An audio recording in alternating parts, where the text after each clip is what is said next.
గ్రహణ ఘడియలు ముంచుకొస్తున్నాయి. అంతేకాకుండా ఆకాశంలో అద్భుత దృశ్యం అందరికీ కన్విందు చేయనుంది.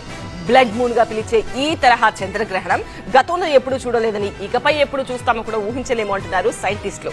అసలు ఈ బ్లడ్ మూన్ స్పెషాలిటీ ఏంటి? ఎన్ని గంటలకు ఉండొచ్చు?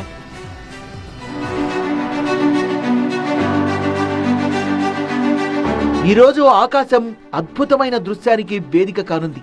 చంద్రుడు ఎరుపు రంగులో ప్రకాశవంతంగా కనువిందు చేరున్నాడు. దీన్నే బ్లడ్ మూన్ అంటున్నారు శాస్త్రవేత్తలు. ఒక సంపూర్ణ చంద్రగ్రహణమని ప్రపంచవ్యాప్తంగా కోట్లాది మంది చూసే ఛాన్స్ ఉంటుందని చెప్తున్నారు. ఒకప్పుడు చంద్రగ్రహణాలు కొన్ని ప్రాంతాల్లో మాత్రమే కనిపించేవి, కానీ ఇప్పుడు వాతావరణం బాగుంటే వరల్డ్ వైడ్ గా 85% మంది చూసే అవకాశం ఉంటుంది. బ్లడ్ మూన్ దాదాపు 82 నిమిషాల పాటు కొనసాగనుందని భారత కాలమానం ప్రకారం ఈ చంద్రగ్రహణం రాత్రి 8 గంటల 58 నిమిషాలకు ప్రారంభమవుతుందని, ఆ తర్వాత రాత్రి 9 గంటల 57 నిమిషాల నుంచి స్పష్టంగా కనిపిస్తుందంటున్నారు శాస్త్రవేత్తలు.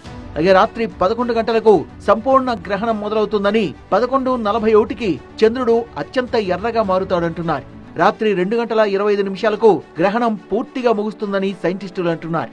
చంద్రుడు పూర్తి ఎర్ర రంగులో ఉన్న దృశ్యాన్ని కనులారా వీక్షించాలంటే మాత్రం రాత్రి 11 గంటల నుంచి 12 గంటల 22 నిమిషాల మధ్య అంటున్నారు. హైదరాబాద్, ముంబై, ఢిల్లీ, చెన్నై, బెంగళూరు, కోల్కతాలో చంద్రగ్రహణం కనిపించినా కాంతిలో కాలుష్యంతో స్పష్టత ఉన్నదని, హిమాచల్, లడాక్, రాజస్థాన్, గుజరాత్, కూర్గుల్లో మాత్రం స్పష్టంగా కనిపిస్తుందని చెప్తున్నారు సైంటిస్టులు.